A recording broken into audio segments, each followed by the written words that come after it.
So how's it going, YouTube? Today we're going to be doing a training session with the Durrah, aka the Egyptian Greg. You can get a bicep tear, you can get a tendon tear. You remember anything from last night? Not really. This is what comes with most sports. You will get injured. So he's going to run us through his workout, and today we're training. We're doing chest. I'm 4 weeks out from a powerlifting competition, so it's not quite the same training as bodybuilding. I'm 4 weeks out from a bodybuilding competition, and I have to diet a lot harder than you. Decline, you've tried this before? This one in particular, no. It's pretty easy. I'd say it's very similar to the flat. Okay.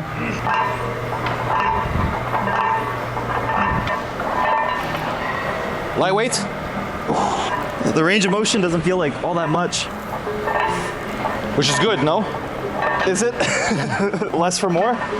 Oh, actually for powerlifting training, we're actually not supposed to do a whole lot of this. Why? Because the closer you get to your training, the less volume you want to do. Okay. So you could recover better for your heavier lifts.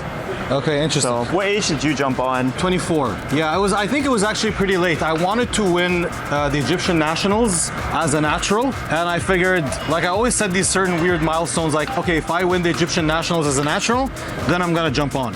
Once I won the Egyptian nationals as a natural, did my first cycle. Do you feel like people that aren't competing should just jump on regardless? Personally, I think it's one of those things that everyone should experience. You do feel like a superhuman. Before I used to say that. Before I used to say if you're not competing, you shouldn't do it. Yeah. But honestly, I realized, like, do what makes you happy.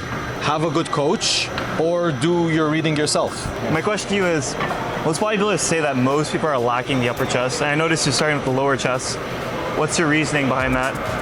I feel it's more suited for the classic look.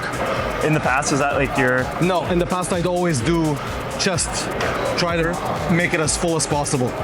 But I feel with the classic look, I could be wrong on this, that I'm not 100% sure. When I used to do the side chest as a bodybuilder, I'd have my shoulders like a little bit higher up, kind of give that more Kevin Levrone look. He's always bringing it really, really back and showing that, you know, side chest. You're gonna keep the weight the same? I never did this in my life, so I'm just okay.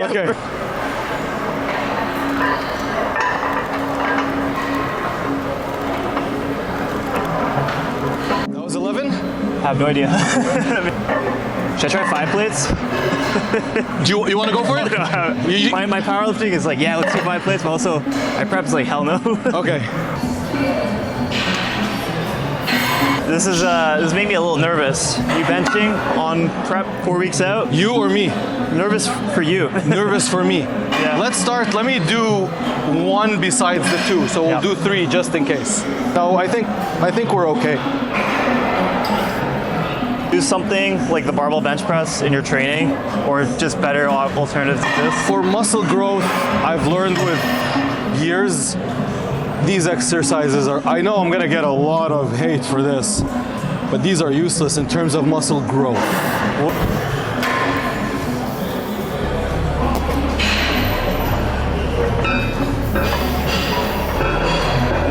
Maybe I'll do 1. I don't know. It's your call and your prep. I think I'll stay smart. Yeah. The hardest part about benching is just getting the stabilizers work, so you don't feel like you're all over the place. Exactly. Yeah. To actually get like decently strong for him and not feel like you're gonna get injured, it's gonna be like 2 weeks of just regular training. It's right there. Gohan's anger theme. Like, I play a full episode on my phone in Japanese, and I just listen to them like fighting and talking shit. That's next level gym cell training. It is, man. It works for me. People put the weekend, and you know they get their kick out of that. What do you listen to? The weekend.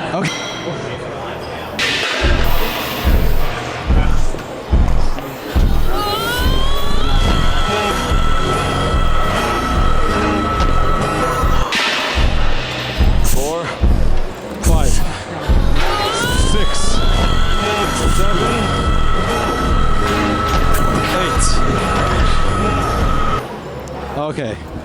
Okay.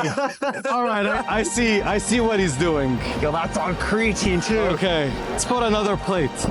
Actually, yeah, let's go to 6. You scammed me on this. You got me tired on this set. Let's go to 6. I probably would have done 3 reps if I knew we were going 6. That's what you get for that little thing you did there. You can't let Natty outlive you. Like a sneaky jab. We do 9. I'm representing for the Natties. Power builder. Power builder. That's like a new term. I always train for hypertrophy, and I'm not truly powerlifting, meaning like if I really just care about my numbers powerlifting, I wouldn't do half the accessories I do. Okay. So there's diminished return. So obviously I'm not the best powerlifter, but I'm also not the best bodybuilder. But in season, I'll stop my hypertrophy work. Like I probably shouldn't be doing this now, but I'll stop my hypertrophy work. So like I have super compensation in my training for powerlifting and excel in powerlifting. Then come back to the bodybuilding once over. Okay, I understand. Yeah. Say, wouldn't you rather like put all your eggs in one basket? I didn't have to get fat, hell yeah. Okay, it's true. Yeah, to be a full powerlifter, you have to gain a lot of weight.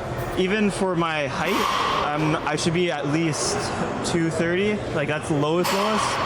Not this weight class. Like Okay. I'm the tallest guy, I think, in nationals at my weight height, or like the average height was probably closer to your height. Okay, wow. Yeah. All right, okay, I understand now. Let's see what I can do with this weight.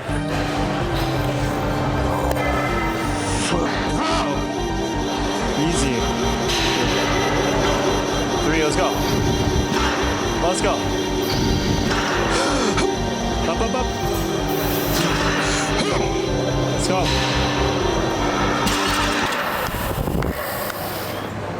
I'll give you that one. I will not be attempting that. 6? I did 6. 6 for 6? Yeah, that's your call. I'll give it a couple seconds.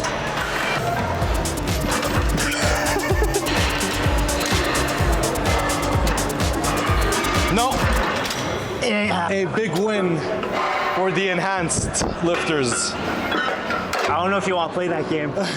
You started it with the 9. Like, let me do one more for the natties. We have creatine. You have what? I have everything. So how many? I didn't even count. Don't you count? Just pump? Yeah. Pump as much as you can. I haven't done these since like my first year of lifting. Oh, this is so weird.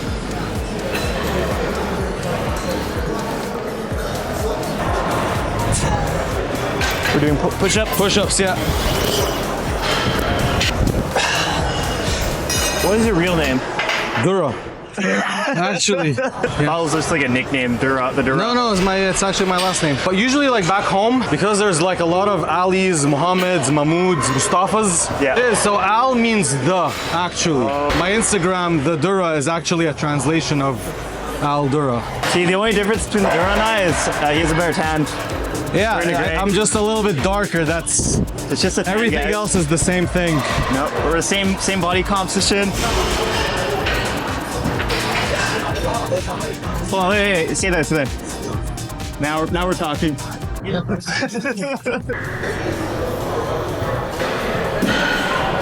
How we do these? I think we have a problem. I think it's a little. Your limbs are like fucking orangutan. Considering how like popular fitness is now, like in this day and age where social media, you can make money having a great natural physique. Do you think you would have pulled the trigger if you're under the same conditions? Maybe in Canada, maybe not Egypt, where it was less accessible. This is a very well put question. It's much different than your basic, would you do it again? Because if I were to do it again, I'd still start from a third world country and I'd still do it again because it gave me kind of the life that I have.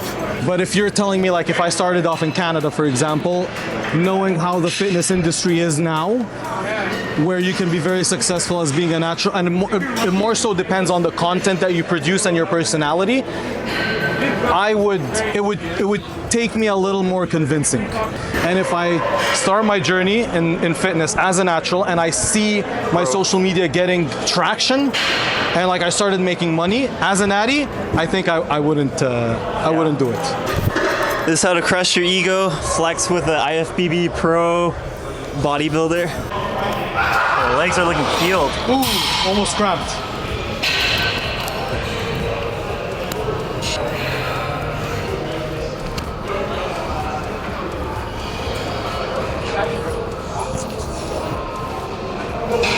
What do you think I'd be better than doing this?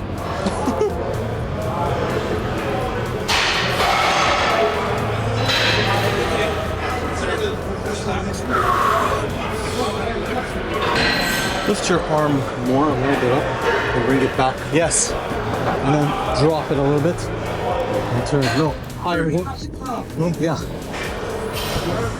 Yeah, it's much better than the first one. And try to. Yeah.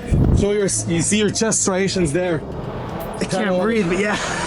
Kind of want to show them more. There you go.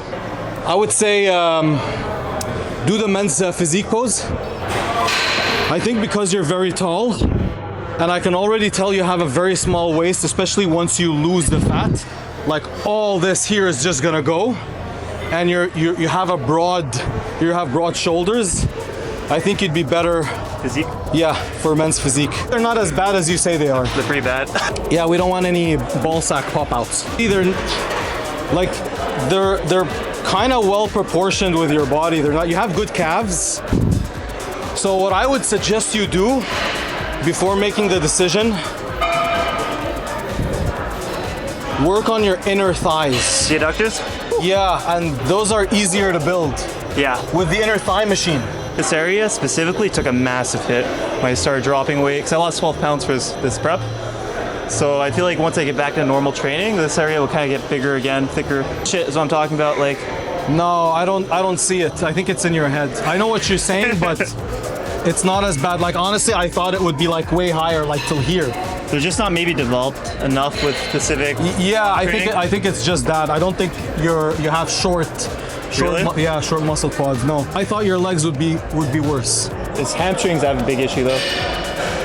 Okay, so your hamstrings are like non-existent. they're not there. Yeah. I'm probably looking like a child.